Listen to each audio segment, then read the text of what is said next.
Welcome to TaleTinker, where stories come to life. Discover magical adventures, friendly characters, and endless imagination, one tale at a time. Make sure to follow us and ring the little bell so you never miss a tale. The day the skies sang red, white, and blue. We didn't need a calendar to know the 4th of July was near. The air felt different, warm, like cornbread right out of the oven. And the frogs in the creek, they croaked louder, like they were practicing for something big. In our little town, Independence Day was the biggest day of the summer. Bigger than Watermelon Festival, bigger than the country fair, even bigger than when Miss Lila's goat got loose in the general store. We'd wake up early, barefoot and buzzing with excitement, racing down the dusty road to find our friends. Our pockets were full of bottle caps and string, and our hearts were full of something we couldn't quite name. But now I know that was freedom. Mama would tie a red ribbon in my hair, and my brother Jake would smear dirt on his white shirt 5 minutes after she told him not to. Daddy hung a flag on the porch. The Star-Spangled Banner played scratchy and proud from the old radio. By noon, the whole town had gathered at the church field. Long tables groaned under the weight of fried chicken, deviled eggs, and peach cobbler, and sweet tea so strong it could walk on its own.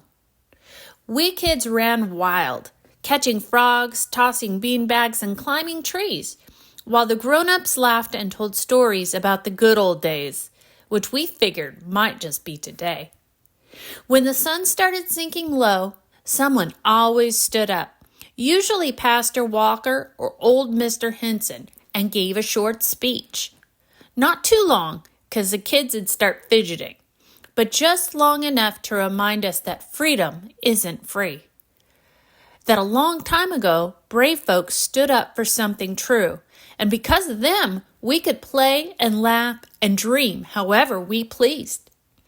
Then we all stood quiet as the anthem played again. This time with real trumpets and hand-over-heart singing, even the frogs seemed to hush. And just when we thought the day couldn't get any better, boom! The first firework cracked the sky open like a secret. Then another and another. Red, white, and blue bloomed above us like magic.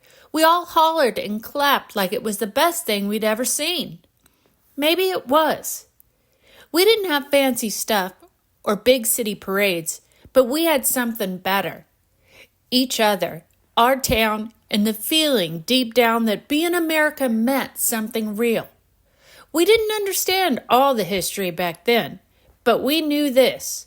On the 4th of July, the sky sang for us, and we sang right back.